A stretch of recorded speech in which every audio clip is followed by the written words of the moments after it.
ஒரு பெர்ஃபார்மராவும் வந்து நிரூபிப்பாங்க. அந்த மாதிரி ஒவ்வொரு ஃப்ரேம் பை ஃப்ரேம் தான் ஒரு நடிகன் அப்படின்றதையும் எல்லா இடத்துலயும் ப்ரூவ் பண்ற ஒரு இயக்குனர். ரொம்ப காதல் சினிமா மேல. அவர் ஒரு சின்ன ரோல் பண்ணியிருந்தாலும் சரி, ஒரு பெரிய ரோல் பண்ணாலும் சரி, அவ்வளவு அழகா அதாவது ஸ்கிரீன்ல கொண்டு வருவாரு. இன்னைக்கு பேசின எல்லாருமே சொன்னாங்க சசிகுமார் சாருக்கு தன்னுடைய கரியர்ல ரொம்ப முக்கியமான படமா இருக்கும் அப்படின்னு சொல்லிட்டு. அவருடைய லுக்ஸ்லயே அது அவ்வளவு அழகா தெரியுது. Thank you so much sir. இந்த மாதிரி கதைகள் நீங்க தேர்ந்தெடுத்து பண்றதுக்கு ரொம்ப நன்றி. ஒரு சில வார்த்தைகள் ப்ளீஸ்.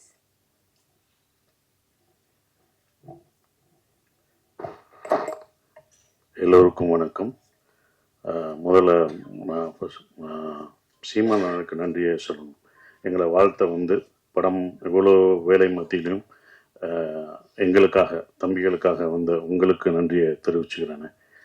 நீங்கள் படம் பார்த்து எங்களை வாழ்த்துனது வந்து ரொம்ப மறக்க முடியாத ஒவ்வொரு வார்த்தையும் மறக்க முடியாமல் இருக்குது. அதுக்கு உங்களுக்கு நன்றியை தெரிவிச்சுக்கிறேன்.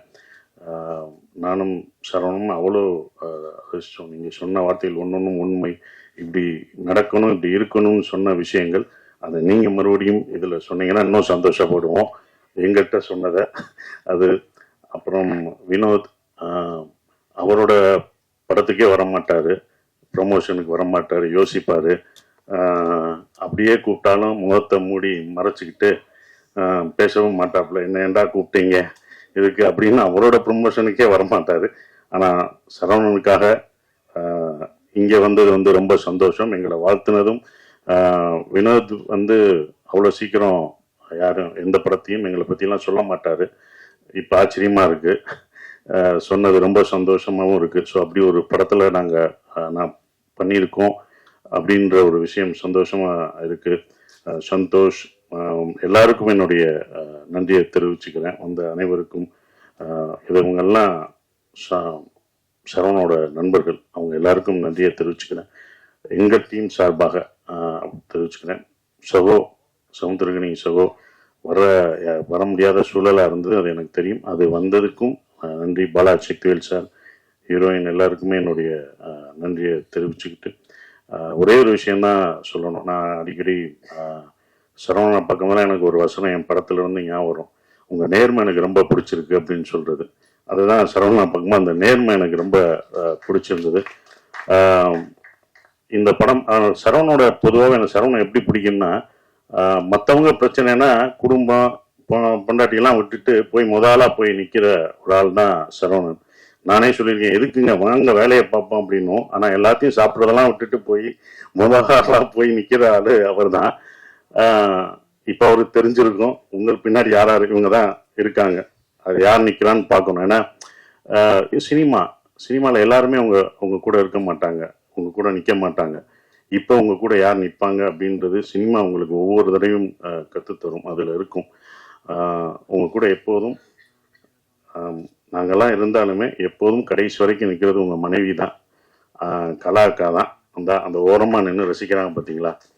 எந்திரிங்க, இப்பயாவது எந்திரிங்க. அவங்க தான் இந்த படத்துல எங்களை விட கஷ்டப்பட்டது. நான்லாம் கிடையாது, அந்த அடியெல்லாம் ஒன்றுமே இல்லை. நான் வருத்தப்பட்டேன்னு பாத்திரம் கழுவிட்டு இருப்பாங்க. அவங்க டீச்சரு, அந்த வேலையெல்லாம் லீவை விட்டுட்டு மன்னிச்சுக்கோங்க, அவங்க கணவருக்காக வந்தாங்க, எல்லாத்தையும் விட்டுட்டு அவங்க பாத்திரம் கழுவுறத பார்க்கும்போது எனக்கு ரொம்ப இந்த வழியெல்லாம் ஒண்ணுமே தெரியாது. ஏன்னா அவங்க பசங்க அவங்க அதெல்லாம் பார்த்தோம்னா நமக்கு கண்ணீர் வரும். நான் வாங்கின அடியெல்லாம் ஒன்றும் கிடையாது. அந்த அடியெல்லாம் எனக்கு பின்னால் விருதாக கூட மாறும். ஆனால் அவங்களுக்கு அது என்ன ஆகும்? அவர் ஜெயிக்கணுன்ற ஒரு விஷயம்தான். கண்டிப்பாக இந்த படம் சரவணுக்கு பெருசாக நிற்கும். அதுக்கு தான் எல்லாம் நிற்கிறோம். நான் வழி அனுப்ப போன மாதிரி தான் இந்த படத்தில் 4 நாள் நடிக்கிறதுக்கு தான் அந்த படத்துக்கே போனேன். கனியனை நடிக்கிற கேரக்டர் தான் என்னோட கேரக்டர். வழி அனுப்புறவங்கள ட்ரெயினில் ஏற்றி விட்டுரு, வாங்க நீங்களே இறங்க மாதிரி. நான் வழி அனுப்ப வந்தேன்னா என்னப்பா ஏத்திட்டீங்க, அப்படிதான் அந்த படம் இருந்தது. அது வேற ஒரு நடிகர் நடிக்க இருந்தது. நான் தயாரிக்கணும்னு நினைச்ச படம் என்னால இப்போ வரைக்கும் தயாரிக்க முடியல அப்படின்ற ஒரு விஷயம். பட் அவர் தயாரிக்கிறது எனக்கு சந்தோஷமா இருக்கு. அங்க போனோடனே தான் நானே சொன்னேன், சரி நம்மளே ஒரு இழுத்து விட்டமும் தயாரிப்பு நம்மளும் வந்துட்டோம், இழுத்து விட்டோமோ அப்படின்னு ஒரு மனசு குற்ற உணர்ச்சி இருந்தது. அப்ப சொன்னேன், சரி நானே பண்றீங்க அப்படின்னு. அவரும் கொஞ்சம் ஏறங்க பார்த்தாரு. எங்க உங்களை நான் வேற மாதிரி பாக்குறீங்க, வைரவன் கேரக்டர்ல நான் அப்படி நிக்க வச்சிருக்கேன், நானே இப்படி உங்களை இறக்கி இந்த சென்ஸ் இவ்வளவு கஷ்டமான ஒரு இடத்த கொடுக்கறது, அவ்வளவுதான் உங்களை நீட்டா அப்படி நின்னீங்க பார்த்தீங்க. அப்படி இது பண்ணி அப்படி பார்த்ததை நீங்க இதுல ரொம்ப கஷ்டப்படணும், இந்த கேரக்டரா மாறணும், நீங்க எப்படி மாறுவீங்க அப்படின்னு சொன்னாரு. பண்ணுவாங்க, வாங்க ட்ரை பண்ணுவோம் அப்படின்னு. நானும் அந்த கதை எனக்கு உள்வாங்கியிருந்தேன். ஸோ ஒருக்கா பண்ணுவோன்னு உள்ள போய் முதல் நாள் ஷூட்டிங் போனோம். ஷூட்டிங் போய் எல்லாமே முதல் நாள் ஷூட் பண்ணும்போது எல்லாம் ஒன்று, நான் எல்லாருக்கும் வணக்கம் வைக்கணும். ஆனால் அந்த நடிக்கிற எல்லாருமே எனக்கு வணக்கம் வச்சாங்க. வணக்கம் வணக்கம்ட்டாங்க, கட்டுன்ட்டாரு. நான் அப்புறம் அவங்ககிட்ட கெஞ்சி நீங்கள் வணக்கம் வைக்காதீங்க, நான் தான் அந்த இடத்துல வணக்கம் வைக்கணும்னு. அவங்க என்ன ஒரு நடிகராகவே பார்த்தாங்க. அப்புறம் அந்த போட்டு காமிச்சு சரியா வரலன்னு 2 நாள் கழிச்சு தான் அந்த இதுக்குள்ள போய் கேரக்டரா நான் உள்ள போய் அதை இவ்வளவு தூரம் நடிக்க வந்திருக்கேன். அவர் சொன்னார், நான் ரொம்ப கஷ்டப்பட்டேன் அப்படின்ற ஒரு விஷயம். ரொம்ப கஷ்டப்பட்டேன்னாரு. இஷ்டப்பட்டு தான் கஷ்டப்பட்டேன். நட்புக்காக நாங்கள் உயிரே தருவோம். அடி வாங்க மாட்டோமா இல்லை, பல அடி வாங்க மாட்டோம். ஆனால் அந்த மாதிரி வாங்குறது தான் அது எனக்கு எனக்கு அது நல்ல விஷயமா அமைஞ்சிருச்சு. படம் பார்த்துட்டு நீங்க சொல்லுவீங்க, இதை நீங்க மிஸ் பண்ணாதது நல்லது அப்படின்னு சொல்லுவீங்க. ஏன்னா நீங்க தான் படம் பார்த்து சொல்லணும். ஏன்னா எங்க படத்தை நாங்களே சொல்ல முடியாது, இப்படி இருக்கு அப்படின்னு சொல்ல முடியாது, பாராட்டிக்க முடியாது. நீங்க படம் பார்த்து சொல்லுவீங்க. கண்டிப்பா நான் அதை மிஸ் பண்ணல அப்படின்ற ஒரு விஷயம். கனியனை சொன்ன மாதிரி அந்த படமே யார் யார் இதுக்கு வேணும் அப்படின்றத எடுத்துக்கிறோம். அப்படிதான் அதை எடுத்துக்கிட்டதா நான் இப்ப நினைக்கிறேன். இவங்க எல்லாம் படம் பார்த்துட்டு சொல்லும் போதும் அதை இருக்கிறேன். ரொம்ப கஷ்டப்பட்டாரு. என்னன்னா ஒரு ப்ரொடியூசரா இந்த படம் வியாபாரம் பண்றதுக்கு ரொம்ப அவரு இருக்கும். அவர் ரொம்ப இது பண்ணும்போது தான் எனக்கு ரவி சார் ஞாபகம் வந்தாரு. நான் நேராக போய் ரவி சார்கிட்ட போய் இது பண்ணுவேன். ரவி சார் எப்படின்னா சாதாரணமான இல்லை, அவர் பண்ணுவாரு. ஆனாலும் நட்பை தாண்டி அவர் காலமாட்டிலே பால் கறப்பாரு, என்ன காத்திலே வெண்ணெய் அடிக்கிறவர், ரொம்ப பர்ஃபெக்டா பார்ப்பாரு. அப்படி பண்ற ஒரு ஆளு. இவர் பார்க்கும்போது எனக்கு தான் பயமா இருந்தது, இது எப்படி இருக்கும் என்ன இருக்கும். அவர் அந்த சார் பார்த்தாரு. பார்த்தவொடனே அவர் அவ்வளவு ரசிச்சாரு. இது இப்படி இருக்கு. ஃபர்ஸ்ட் ஷாட், அந்த செருப்பு ஷாட்டை காமிச்சது யாரும் பண்ண மாட்டாங்க.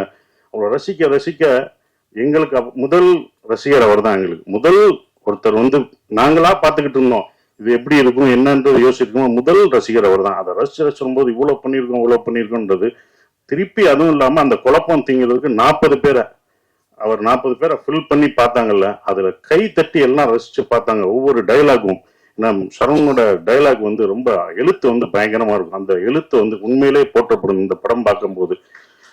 என்னை பொறுத்த வரைக்கும் தேங்க்யூ சார், ரவி சாருக்கு ரொம்ப நன்றி. இந்த படத்தை இவ்வளவு தூரம் கொண்டு கர்நாடகா வரைக்கும், சார் அதை நம்மளே ரிலீஸ் பண்ணுவோம் சார், நம்மளே ஸ்ட்ரைட்டா ரிலீஸ் பண்ணுவோம்னு அவர்கிட்ட சொல்லி அது இப்போ வரைக்கும் அதை இவ்வளவு தூரம் கொண்டு வந்துட்டு இருக்காரு. ரொம்ப நன்றி. உங்களை சேர்த்து வச்சதுக்கு பாலமா இருந்த இது, அது மட்டும்தான் அந்த பாலம் ஸ்ட்ராங்கா இருக்கணும்.